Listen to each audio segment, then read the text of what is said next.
어느 기록에 보니까, 보도에 보니까 남원이 대한민국에서 살기 몇 번째? 세 번째. 세 번째 좋은 도시. 고장이라고 하는 그 기록을 보고 참 저 가슴이 설렜습니다. 축하합니다. 그런데 그 한복판에 제일교회가 있음을 믿습니다. 여러분들이 있어서 꽃보다 사람이 더 아름답잖아요.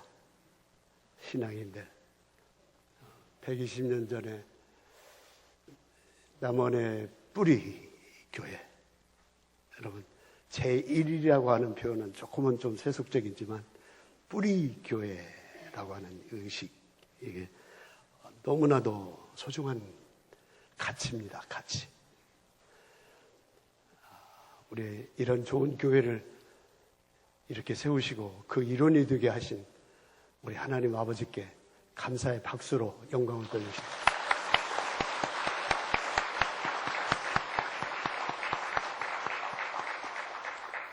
사람이 부모 잘 만나는 것도 대복이지만 교회 잘 만나는 것도 대복입니다. 우리 좋은 목사님들 그 지도를 받고 믿음 생활, 평생을 하고 살다가 하나님 나라 가는 것, 이건 더 대복입니다. 정말 귀한 일입니다. 저는 오늘 120년을 맞이한 여러분들을 생각하면서 목사님 설교 부탁을 받고 하나님께서 이 120년을 맞이한 우리 남원제일교회 교우들에게 어떤 말씀을 하고 싶을까, 여기에 대한 생각을 많이 좀 하고 기도도 하고 그랬습니다. 그러면서 제 가슴으로 만나고 내 기도 가운데 만났던 분이 야곱입니다. 야곱. 우리 족장 세 분 가운데 네 분이라고도 볼 수 있지만 그분 가운데 이 12지파의 모태, 소위 아버지가 되신 분이죠. 이분이 바로 야곱이지 않습니까? 야곱 없으면 이스라엘도 없다, 이렇게 말할 정도로 대단한 분이, 생각이 그렇게 났습니다. 근데 야곱에 대한 생애가 창세기, 특히 창세기서 보면은 제일로 많아요. 모태에서부터 시작해가지고 장례 치르는 일까지 야곱에 대한 기록이 가득 차 있습니다. 그런데 그 가운데 어떤 부분을 얘기를 해야 될까 이 생각을 하다가 야곱의 기도, 결정적인 기도, 그 20년 동안 자기 외갓집이면서 처갓집이죠. 그곳에서 타향살이를 하다가 12아들까지 낳고 옛날 당시에 그러다 마누라를 넷이나 두고 뭐 이렇게 하면서 아무튼 대가계를 이루게 됐던 그런 야곱이 이제는 여기를 떠나서 내 가정, 본가로 가서 내 가계를 이뤄야 되지 않느냐 해서 돌아오게 되는 과정 속에서 가장 최고의 장애물이 되게 될 자기의 친형 에서 내 이름은 이제 만나는데 에서를 어떻게 만나느냐에 따라서 자기 모든 삶이 다 엉클어질 수도 있고 아니면 진짜 그동안에 꿈꿔왔던 복된 삶의 새 시작, 출발이 될 수도 있는 이런 결정적인 때에 그 방향을 결정짓는 최후의 수단이 철학기도였습니다. 야뽕 나루터에서의 철학기도. 여러분 잘 아시지만 그래서 밤새 막 붙잡고 주님의 옷자락 붙잡고 기도하면서 드디어 새벽녘에 주님으로부터 첫 음성을 듣습니다. 그래서 그때 음성이 내 이름이 무엇이냐 그거였습니다. 같이 합시다. 내 이름이 무엇이냐. 뭐 이름 몰라서 우리 하나님이 부르셨겠어요?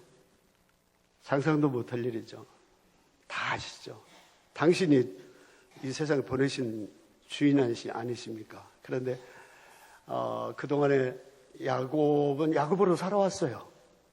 그런데 지금 이 친구가 이전의 야곱이 돼서는 안 되겠어요. 새 야곱이 필요해요. 그래서 하나님께서 이제는 새 사람으로서의 야곱, 이 존재가 필요하기 때문에 그것을 확실하게 짚어주기 위해서 던진 질문이 바로 내 이름이 무엇이냐, 이름 문제였습니다. 그래서 여러분 살면서 나면서부터 우리 조상들이 여러분들과 저에게 이름을 정해주는 게 그렇게 중요하잖아요. 한평생을 우리가 그 굴레에서 벗어나지 못합니다. 그만큼 이름이 중요합니다.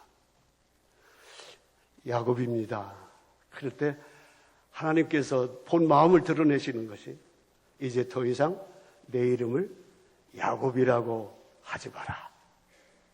그리고 이스라엘이라고 불러라. 그랬었습니다. 새 이름을 덜컥 안겨주시는 거예요. 이스라엘이라 부르라. 저는 이 말씀이 그렇게 생각나면서 야곱과 이스라엘 무슨 차이가 있을까? 이것을 좀 생각하게 잠시 됐었는데, 야곱은 사적인 이름이에요. 개인, 자기에 국한된 이름이에요. 그래서 우리가 나서 공인으로서의 이제 사회생활 들어가기 전까지, 아까 오늘 신혼부부 여기 계십니다마는, 이렇게 공인으로서 출발하기 전까지는 모든 것이 자기 삶에 급급하고 고착이 되어 있지 않습니까?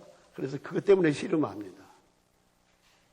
공부를 어떻게 해야 되는지, 뭐 어떻게 잘해야 되는지, 뭘 전공해야 될 건지, 그것 때문에 씨름도 하고 뭐 막 갖가지, 심지어는 야곱같이 보면 거짓말도 해야 되고, 그리고 승부수도 떠야 되고, 뭐 그러다가 자칫하면 형한테 맞아 죽을 수도 있는 그런 시절, 이게 야곱의 시절이었습니다. 그런데 이제 고비를 넘길 때 이제는 공인으로서 살아야 되는 거기 걸맞는 이름이 필요했어요. 그래서 하나님께서 덜컥 주신 것이 내 이름은 이제 이스라엘이다. 그렇기 때문에 이스라엘이라는 이름은 사적 이름이 아니라 공적 이름이다. 이렇게 보여집니다. 그래서 이름값을 해야 되는 이름입니다. 드디어. 같이 합시다. 이름값을 해야 된다. 이름값을 해야 된다. 여러분 살면서 저도 이제 나이가 제법 들었습니다만은 참 사람들이 내 이름을 이렇게 거론할 때는 좀 기억도 해주고, 그리고 가치도 인정해주고, 잘 살으셨다, 이런 얘기 한마디 듣는 것이 더 이상 바랄 것이 없어요. 그런데 초라한단 말이죠. 그리고 뭔가 내놓을 것이 없어요. 이럴 때는 부끄럽잖아요. 내가 내 인생을 이렇게밖에 못 살아왔는가 하는 것입니다. 이름, 그런 점에서 굉장히 중요합니다. 야곱과 이스라엘이 완전히 다릅니다. 그래서 하나님께서 내 이름은 이제부터 이스라엘이야, 이것은 내 마음대로 이제부터 살면 안 돼, 이 소리입니다. 여러분, 공인이라고 하는 것은 절대로 자기 마음대로 못 사는 사람이에요. 모든 것이 주어진 사명이 있고 소명이 있고, 그리고 틀이 있어요. 그리고 책임감이 있고, 그리고 뭔가 멍에가 있습니다. 소명이라고 하죠. 이렇게 멍에, 자기 이렇게 공인으로서 내가 감당해야 될 이 무게가 있습니다. 이것에 대해서 응답할 수 있는 존재로 이제부터 살아야 되는 것입니다. 이 점이 그렇게 무겁습니다. 여러분들 아마 개인 자연인 이름 이외에 공인으로서의 여러분 부여받고 지내시는 이름들이 많이 있을 거예요.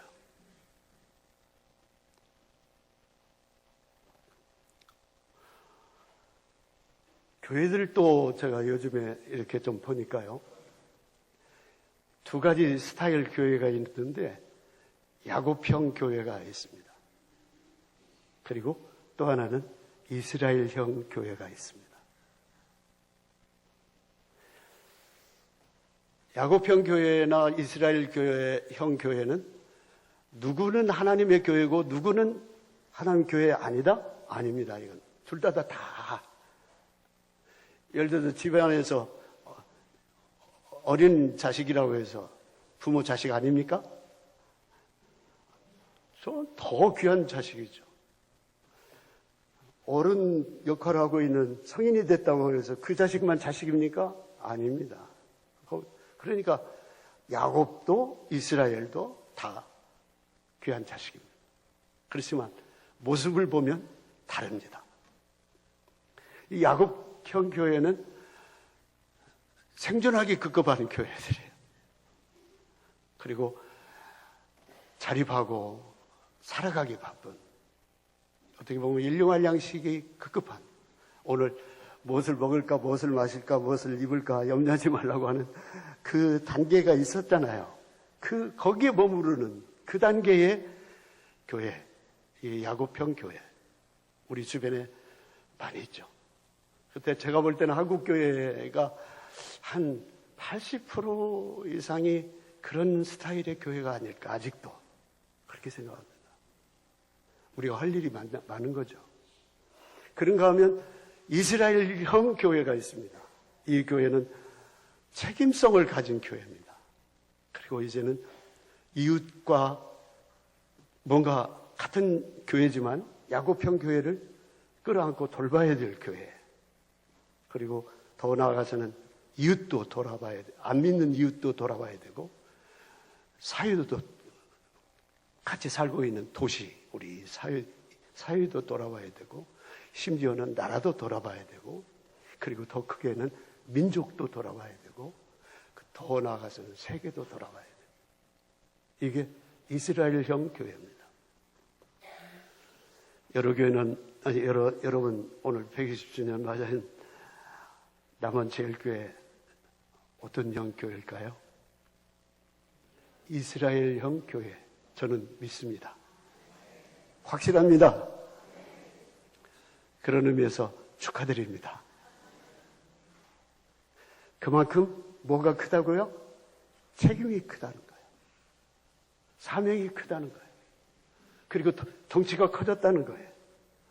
그리고 여러분 마음대로 하고 싶은 대로 살아도 된다는 거예요? 안 된다는 거예요? 절대로 안 돼요. 그렇게 살면 그때부터는 여러분 하나님이 그 꼴 못 봐요. 왜? 꼴값 좀 하라는 거예요. 꼴값 좀. 내가 여기까지 어떻게 너희들을 키워 세워 올려놨는데 네 마음대로 살라고? 너만 살라고? 안 되는 거예요.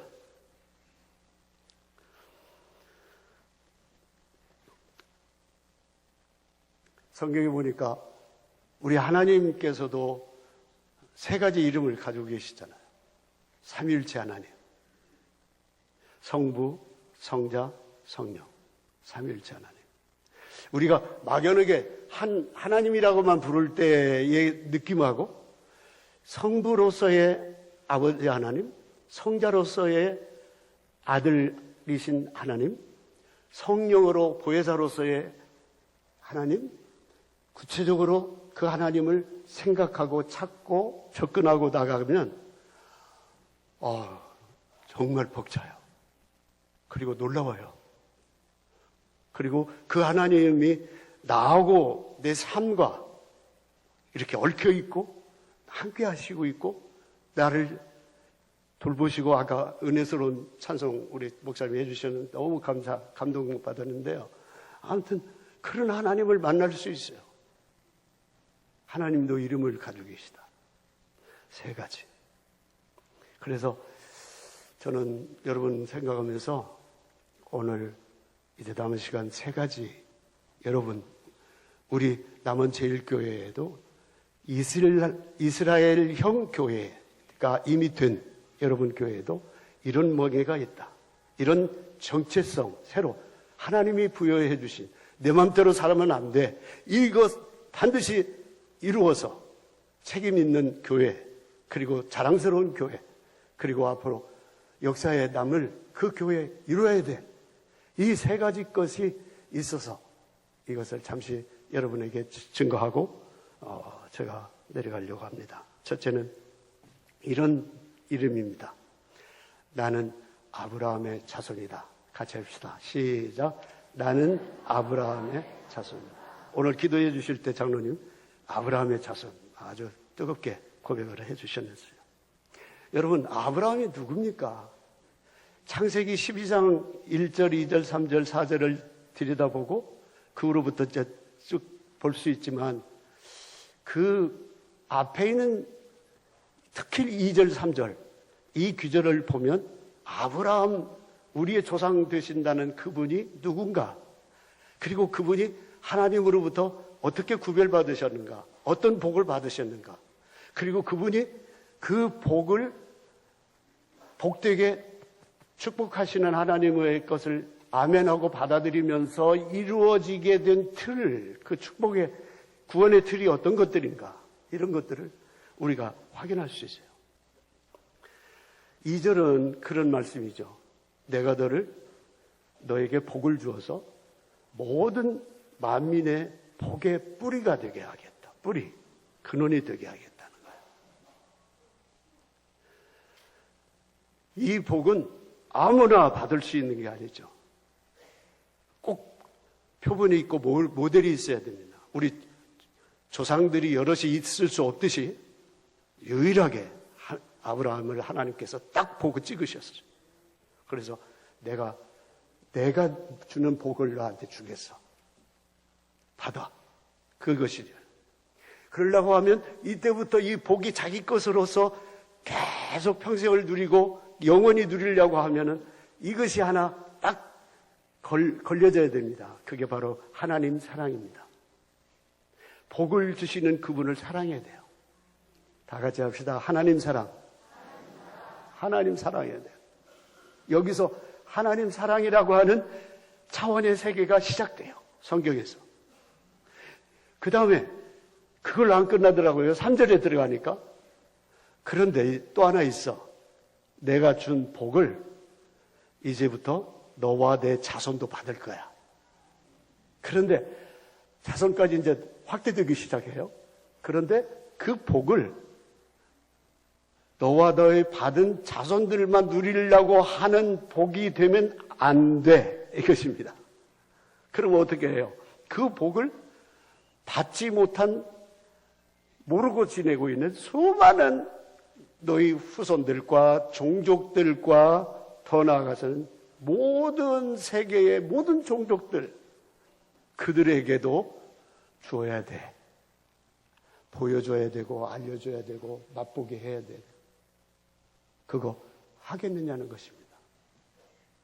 거기서 여러분 또 다른 차원의 사랑이 시작돼요. 그것은 남을 준다고 하고 배려한다고 하는 것은, 자기 것을 털고 자기를 부정하고 준다고 하는 것은 뭐가 기본적으로 갖춰져야 돼요? 사랑이 갖춰져야 돼요. 이웃사랑. 그리고 아까 복을 주시겠다는 하나님 사랑이 시작된 것처럼 이제는 아브라함을 통해서 이웃사랑도 또 양날개가 쫙 드디어 갖춰지기 시작했어요. 양날개. 이 복을 줄 테니, 그리고 너와 너의 후손 모두가 누리고 살도록 할 테니, 그래서 내 꿈을 이루려고 하니까 어떻게 할래? 받을래 안 받을래? 하나님께서 사실 물으셨어요. 그러니까 아브라함이 아멘 했습니다. 다 같이 해봅시다. 아멘. 아멘은요, 책임을 맡은 겁니다. 떠맡기 시작한 거예요. 그때부터는 아멘 그랬습니다. 아멘은 함부로 할 수 없어요. 죽으나 사나 이제 당신이 정해주신 이 질서, 이 멍에, 이 사명, 이 길이요 진리요 생명이라고 하는 이 놀라운 질서를 내 것으로 받아들이고 내 후손들도 나와 함께 그 길로 가겠다고 하는 것을 약속한 거예요. 언약을 맺은 거예요. 여러분, 그런데 한 가지 이런 게 있어요. 이러면서 하나님 사랑과 이웃 사랑, 여러분 어떠세요? 받는 건 쉬워요, 어려워요? 쉬워요, 사실은. 주시는 걸 그냥 내가 받아들이면 됩니다. 그런데 내 것이 된 것을 가지고 남에게까지 주려고 할 때는 여러분, 이때는 좀 쉽습니까? 어렵습니까? 굉장한 신경을 써야 됩니다. 그리고 어렵습니다. 그리고 따지기도 합니다. 나한테 잘하는 사람 줘야 되고, 또 내 자식 먼저 줘야 되고, 내 친구 먼저 줘야 되고, 뭐 누구. 그러다 보니까 아주 좀 이상해져요. 그리고 따지고, 가리고, 차별하고, 그리고 그것을 하면서도 자기도 뽐내기 시작해요. 그리고 참 준다고 하는 그것도 그렇게 가벼운 것이 아니에요. 그런데 이거 하겠느냐? 예, 하겠습니다. 아멘 하니까 그때부터 관계가 시작되는데, 이게 옵션으로 묶여져 있고 패키지로 묶여지기 시작했어요. 그러니까 하나님이 주시는 복만 받고 나머지 주는 것까지는 부담이 돼서 않겠습니다 하면, 그때부터는 하나님이 주신 복도 남을까요? 사라질까요? 사라집니다. 효과가 없어집니다.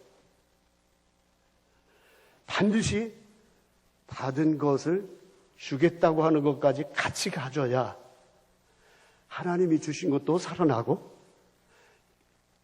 주겠다고 하는 책임성도 같이 살아나는 거예요. 그러니까 이 두 번째 것까지 잘할 때 드디어 그 사람은 하나님께서 모든 사람의 머리가 되게 하시는 거예요. 꼬리가 되는 게 아니라 머리가 되게 하세요. 그리고 귀한 존재가 되게 하고 존경받고 사랑받는 사람이 되게 해요. 저는 아브라함형 교회, 그리고 거기에 소속되어 있는 공동체와 믿음의 가족들이 바로 그 아브라함의 후손들이다, 그런 것입니다. 그러니까 초기에 여러분, 이 아브라함의 후손의 반열에 들어온 이 교회가 들어온 곳에는, 거기서 여러분 그 동네, 마을, 그 지역에서는 어떤 인물들이 자꾸 나왔어요? 지도자들, 인물들, 그리고 머리가 큰 사람들, 많이 배우고, 그리고 영향력을 행사하는 분들이 많이 나왔습니다. 교회가 있는 곳에는 지식인들, 그리고 아주 훌륭한 사람들이 그렇게 많이 나왔습니다. 왜? 머리가 되는 사람들이 되었다 보니까요. 여러분들 가운데도 그런 분들이 많이 있으리라고 생각해요. 자, 근데 문제는 하나님께서 이런 백성들과 이런 그룹들을 이제는 이 인류촌에 드디어 출발하게 하셨는데, 이들을 보여줄 수 있는 모델 민족으로 이스라엘이 드디어 이제 훈련이 되는데, 그 장소가 가나안에 들어간 백성들이었습니다. 그 신명기가 그것을 상세하게 보여주는 장입니다. 그런데 거기에서 하나님께서 꼭 하나 잊지 말라고 하시는 게 하나 있었어요. 그것은 뭐냐면, 너희가 종되었던 것을 잊지 마라. 애굽 사람들의 종으로 수백 년 동안 살았던 것을 잊지 마라. 여러분, 우리 집안에 가문에 부끄러운 것이 있으면 빨리 잊고 싶잖아요. 잊어버리고 싶고, 그리고 부정하고 싶고, 누구 나한테 내놓고 싶지도 않잖아요. 그런데 하나님께서는 신명기 15장 15절에 보면 잊지 마라. 너 신분이 종이었던 거 잊지 마라. 왜 그럴까요? 그러면서도 심지어 이렇게 말씀하셨습니다. 그거 잊으면 너희는 저주받을 것이다. 왜 그렇게 엄청난 멍에를 씌워줄까요? 그것은 이웃사랑을 할 기반을 그걸 기억할 때 나온다는 거예요. 내가 이런 사람이었어. 우리 집안이 이런 사람이었어. 이렇게 고생했어. 이렇게 천대받고 가난하고 힘들고 멸시받고 외롭고 그런 사람이었어. 그러니까 그렇게 지금도 옆에서 그렇게 사는 사람들을 기억해야 돼. 그래야 그 사람들도 나 때문에 내가 벗어나듯이 나로 인해서 그 사람들도 여기에서 벗어나게 해야 돼. 그거 훈련시키시려고 하나님께서 계속 잊지 말라고 훈련을 시키신 거야. 그게 신명기서의 정신이에요. 그런데 이스라엘 백성들이 그걸 잘 지켰을까요? 안 지켰을까요? 유감스럽지만 안 지켰습니다. 여러분 아시는 대로 예언서라든지 선지자 이야기들로 가득 찬 구약 그 많은 분량들을 보면 이스라엘의 행복보다도 불행한 것들로 가득 차 있습니다. 일일이 말씀드릴 수가 없어요. 그러나 그 이유는 딱 하나입니다. 아브라함과 맺은, 그의 조상 아브라함과 맺은 하나님 사랑하는 사람은 이웃도 사랑해야 돼 하는 그 하나님과의 맺은 그렇게 하겠습니다 하는 약속 맺은 언약을 이 후손들이 가서 깬 거예요. 무시한 거예요. 지키지 않은 거예요. 어떻게 안 지켰어요? 대체적으로 보면 하나님 사랑, 하나님으로부터 복 주신다고 하는 것은 아멘. 그것은 받아야 돼. 그래서 하나님은 잘 믿어. 재물도 잘 드리고 열심히 집회도 참여해서 열심히로 모임도 절기도 잘 지키는데 뭘 안 해? 내 받은 사랑과 축복을 받지 못한 사람들에게 나눠줘. 이것을 안 했어요. 이걸 외면했어요. 이걸 소홀히 했어요. 그래가지고 자기들끼리 싸우고 다른 신 우상을 숭배하고 다른 민족의 강대국의 종노릇하고 그러면서 비참하게 살기 시작했어요. 그래서 나라를 망치게 하고 여러분 바벨론 포로 생활이 그래서 일어난 거 아닙니까? 북왕국 이스라엘, 남왕국 유다 다 망했지 않습니까? 그래가지고 수백 년 동안을 식민지 백성으로 참담하게 살았습니다. 하나님이 무자비해서가 아니라 약속 위반 때문에 그랬습니다. 자, 그러면 하나님께서는 그 꼴을 방치하실까? 아니죠. 회복시켜야죠. 이대로 마냥 망가진 대로 살다가 사라지게 하고 포기되는 민족이 돼서는 안 되잖아요. 구원해야 되잖아요. 회복시켜야 되잖아요. 그래서 하나님께서 두 번째 당신의 아들의 시대를 여십니다. 그게 바로 예수가 이 땅에 우리의 구원자로 오신 것입니다. 그래서 오셨는데 이번에는 방법을 이런 식으로 접근하셨어요. 오시자마자 메시아로 일하시면서 제자들을 삼기 시작했어요. 제자들. 한 사람 한 사람. 당신이 데리고 일할 사람들을 막 부르시기 시작했어요. 그래가지고 같이 살고 같이 먹고 같이 교육받게 하고 같이 훈련하고 그러면서 이들이 예수님이 하나님의 아들이신 예수님이 어떻게 사셨고 말씀하셨고 행동하셨고 그래서 나타난 결과가 무엇인가를 직접 보고 배우고 체득하게 만들으셨어요. 이게 제자가 되는 것입니다. 여러분과 제가 이 남원교회라고 하는 이 굴레 속에서 공동체로 묶여졌는데 여기서 우리 두 번째 그렇게 정체성이 생긴 거예요. 따라서 한번 합시다. 우리는 예수의 제자다. 예수님이 오셔서 그의 구원의 사역을 하신 처음부터 끝까지 다 초점을 어디다가 집중을 하셨느냐고요? 온전히 하나님 사랑, 이웃 사랑을 하나로 이루게 하시는 일, 회복시키는 일에 집중, 전심전력을 했습니다. 복음서를 여러분 다시 한번 보십시오. 거기에 전심전력했습니다. 말씀도 그렇고요.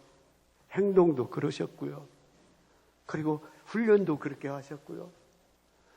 그거 잘하는 사람한테는 막 예수님이 기분이 좋으셔서, 저 사케오 같은 사람 보셨죠, 여러분?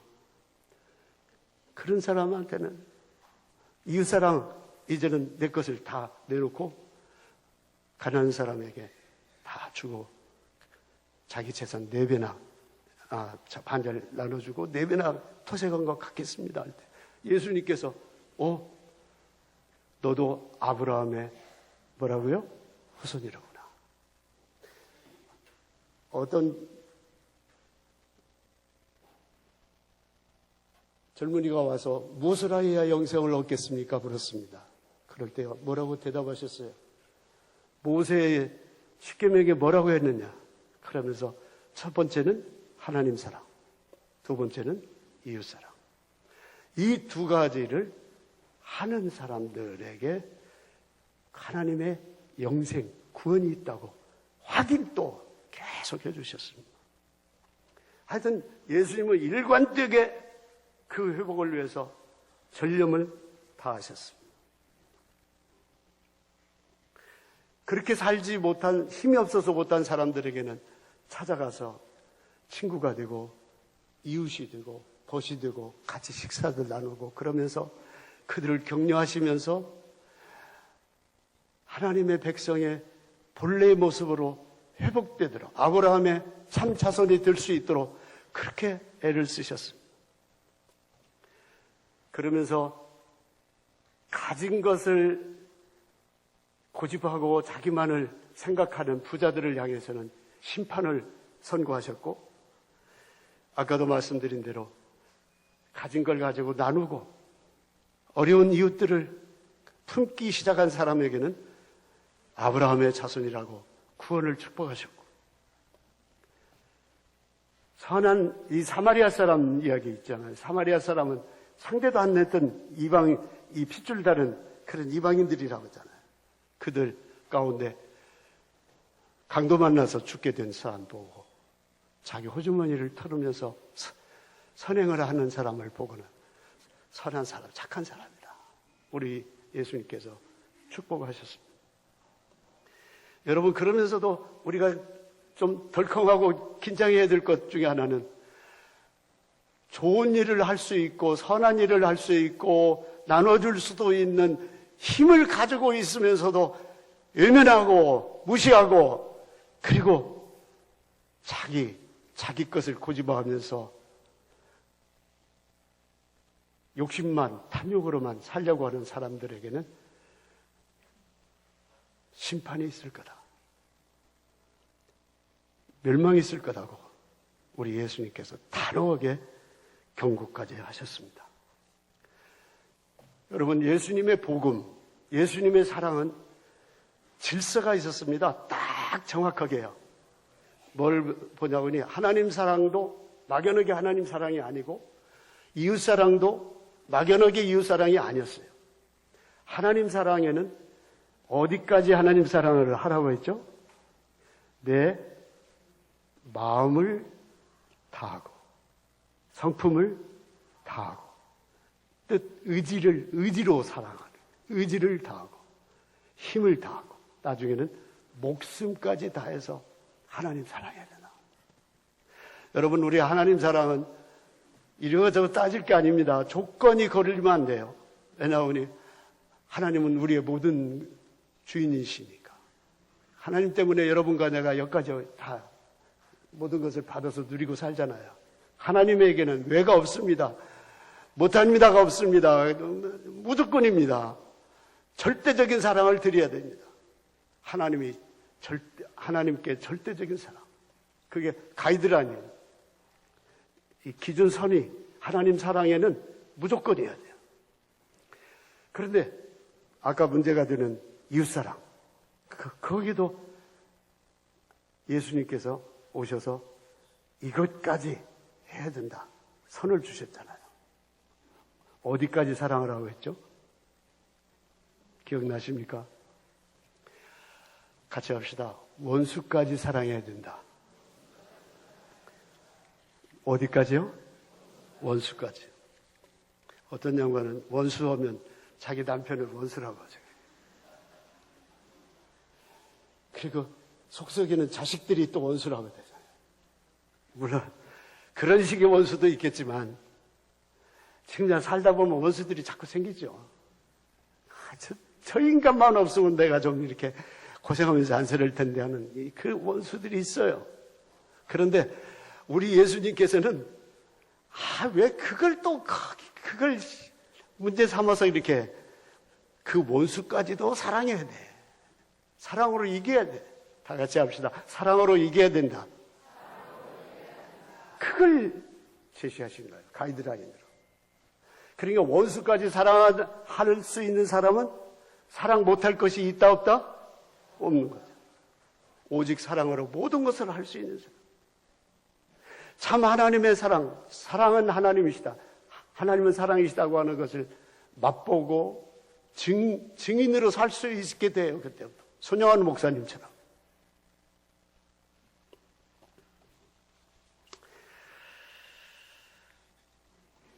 오늘날 이웃사랑이 한국교회, 저와 여러분이 몸담고 있는 한국교회라는 배, 이게 지금 풍랑을 크게 만나고 있습니다.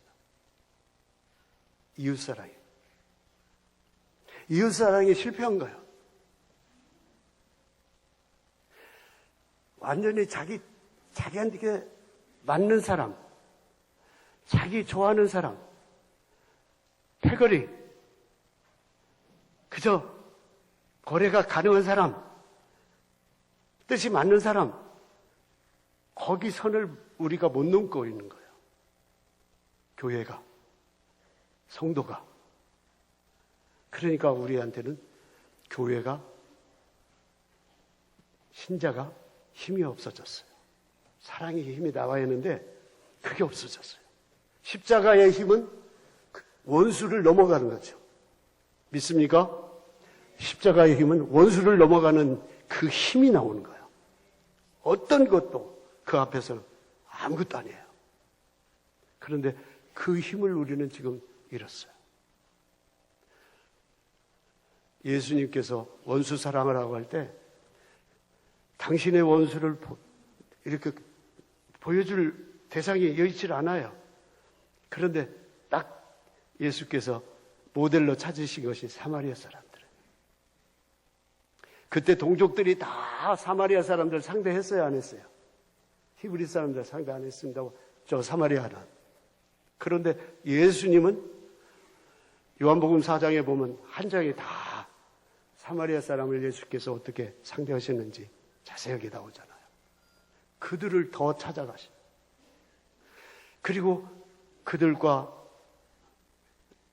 교제도 하시고 그리고 잠자리도 같이 하시면서 그들을 복음을 통해서 구원도 하시고 그리고 당신이 세상을 떠나실 때 사도행전 1장 8절의 말씀 유언으로도 자기 제자들한테 남기셨어요. 오직 너희에게 성령이 임하시면 너희는 권능을 받고 예루살렘과 온 유대와 세 번째가 사마리아가 소위 그 민족의 원수급입니다. 우리의 사마리아는 지금 어딜까요? 우리 대한민국의 지금 남한의 사마리아는 어딜까요? 없어요? 일본도 아니고 미국은 아니죠. 다른 중국, 러시아도 아니고 북한입니다. 북한이에요. 우리 동족들이에요. 사마리아가 본래 유대인하고 동족이었잖아요. 국왕국이 유다인들이 이스라엘 사람들이었잖아요. 혼혈아가 돼서 그렇지 나중에 억지로. 그리고 하나님이 우리 예수님이 너무 불쌍하게 생각하신 거예요. 이 사마리아를. 자기 뜻대로가 아니라 억지로 그렇게 혼혈아 돼가지고 차별받고 따돌림받고 민족도 막 구별당하고 그리고 상대도 않고 말이죠. 이건 말할 필요가 없이 주인이었어요. 그러니까 예수님이 그를 끌어안으시는 거예요. 그래서 여러분 초대교회 집사 가운데 빌립 집사는 사마리아 가서 복음을 전하고 놀라운 변화를 일으키고 그렇게까지 했지 않습니까? 사도들도 가서 성령 받도록 기도해주고 안수기도 해주고. 여러분 우리가 북한을 어떻게 생각하느냐, 우리의 동족들을 어떻게 생각하느냐에 따라서 우리의 원수 문제, 제가 볼 때는 일본이 아니죠. 이제 일본은 넘어선 것이고 그게 지금 큰 과제입니다. 지금 그것을 가지고 장난치고 우리나라를 두 쪽 만들고 민족을 지금 빨갱이네 뭐 중국 좌파네 극우네 이거 자꾸 이런 짓 하고 지금 이러다가 적골 당한 겁니다. 지금 불행한 계엄이라든지 내란이라든지 이런 것도 그 배경에 보면 사상 이걸 극복하지 못해서 그래요. 그걸 이용하려고 하다가 그렇게 된 거죠. 여러분 우리는 예수의 제자입니다. 이게 두 번째. 마지막 간단히 하나 더 언급할 것이 아까 에베소서 읽어주셨는데 거기서 보면 성령께서 그의 일꾼들로 부름받은 주의 종들 성령이 와오셔서 선교의 역사가 시작되고 예수가 온 세계의 구주임을 이제 알리는 복음이 온 세계에 전파되기 시작했잖아요. 교회들이 막 생기고 그것 때문에 우리 여기까지 지금 여기 우리 남원까지 지금 교회가 세워졌지 않습니까? 그런데 이 성령이 오셔서 바울을 통해서 우리한테 깨우쳐 주신 세 번째 정체성이 있었어요. 그건 뭐냐 하니 너희는 같이 합시다. 너희는 복음의 증인이다. 증인 보여주는 거예요. 그렇죠. 사도행전 1장 8장 끝에 내 증인이 되리라. 증인. 예수가 누군지, 하나님이 어떤 분인지, 성령이 어떤 하나님이신지를 보여주는 곳은 전도가 됩니다. 선교가 됩니다. 교회가 일어납니다. 그러나 그걸 실패하면, 하나라도 실패하면 절대로 실패합니다. 그래서 이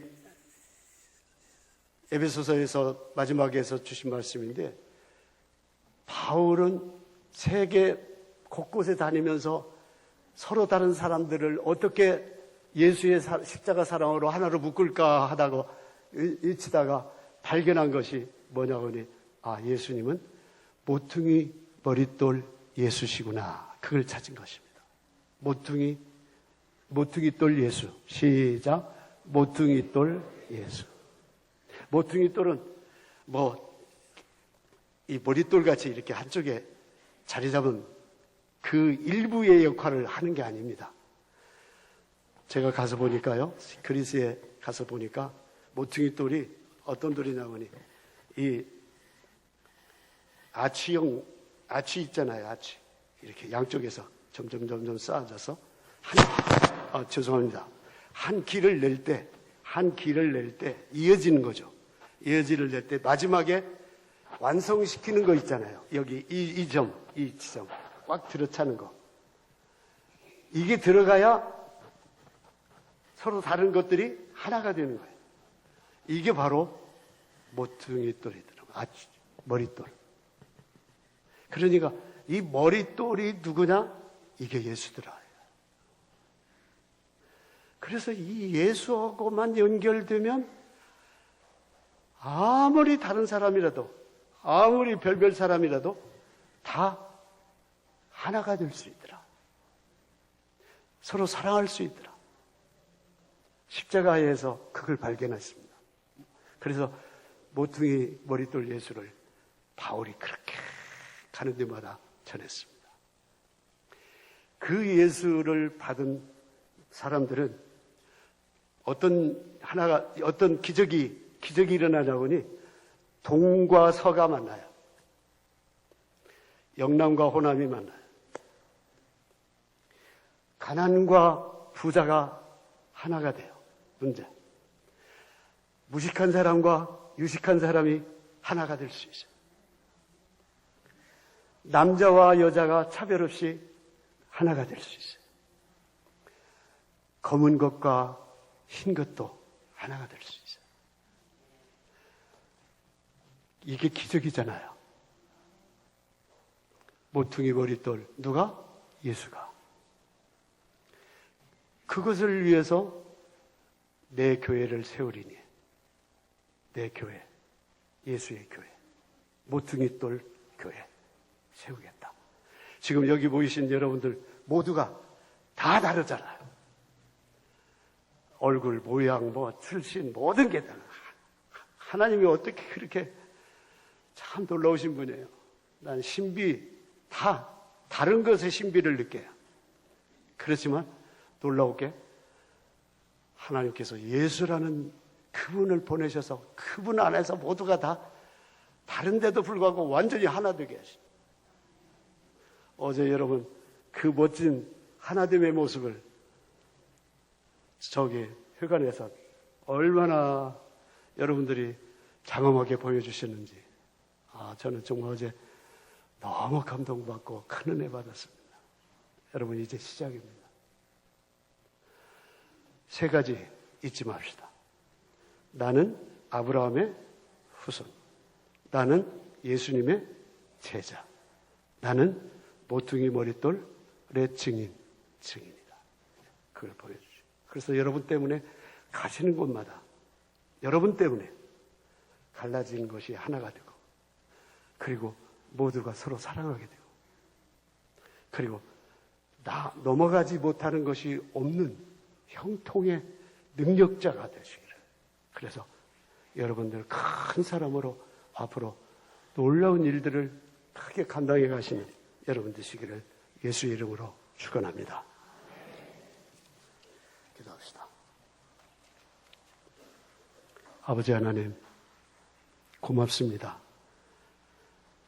저희들 120년의 그 험한 십자가의 길을 잘 극복할 수 있게 해주신 것을 감사하며, 이제 새롭게 시작되는 이 길을 위해서 세 가지 정체성 귀한 이름을 부여해 주셨습니다.